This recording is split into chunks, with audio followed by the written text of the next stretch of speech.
Without Tom Marvelli, Transformers War for Cybertron may have never existed. That's right, in this A to Geeks clip, Tom Marvelli breaks down the origin of Transformers War for Cybertron.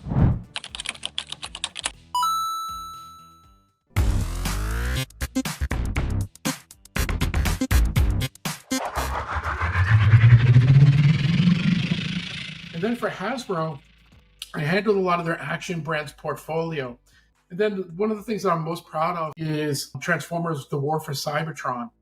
And in that we had, there was a toy line that we knew was coming out. The product development team had brought the material to me saying, here's the products. And I had to sort of build the brand around the figures, Wow. The action figures. And so one of the things I always ask them is like, well, make me care. Why do I care? There's we didn't have entertainment. There was no story push. It was a product, but I wanted to have a story. I needed a hook, right? To engage an audience, have them, want to be a part of it.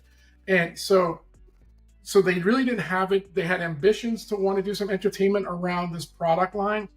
And so I had pitched, I went back, with the team and started doing the brand development for it. And I pretty much pitched it like the cinematic event that didn't exist, right? So I brought in artists, studios to do these Drew Struzan-esque, sort of those Mount Rushmore epic kind of posters.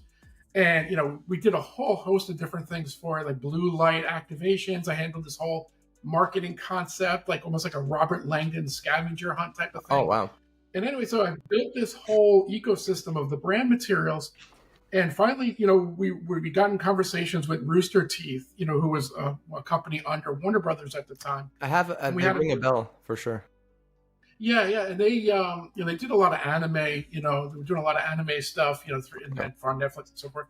So with Rooster Teeth, we had a meeting with them. Oh, I should say, doubling back. Part of it was the story, right? I had the branding materials, but I wanted to make sure that there was a good story. So, sort of putting that Marvel hat back on a little bit. I took the product development, marketers, and product development into a conference room, sort of locked the door, and we broke story. And, we knew we wanted to do this as like a trilogy. We knew we wanted to end on an anniversary of Beast Wars. So I basically just started breaking story. It's like, what characters, a la toys did they want to make in those waves of product over those years, et cetera. So it's like, all right, well, what's this character doing in an arc? And so long story short, we wound up coming up with the 3-act structure of the trilogy, which was Transformers Siege, which was, essentially became season 1. Yeah. We had Transformers Earthrise. And Earthrise was basically, with Transformers, we always saw, the war, and we always saw them on Earth. We never saw the in-between. We never saw the journey to Earth, right? So that was a great opportunity to kind of expand the lore, give publishing and other areas some jumping off points to kind of build some of the narratives around the sort of the story between the stories. Right. So that was Earthrise, and then the last one was Transformers Kingdom, and that basically became where the old met the new. The 80s characters were engaging with the 90s characters. Yeah.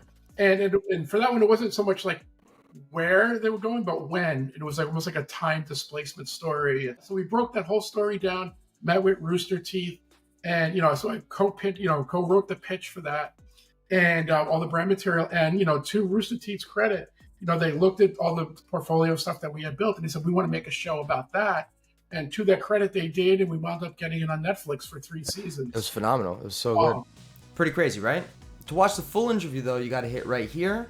And while you're at it, hit that subscribe button. Until next time, keep it geeky.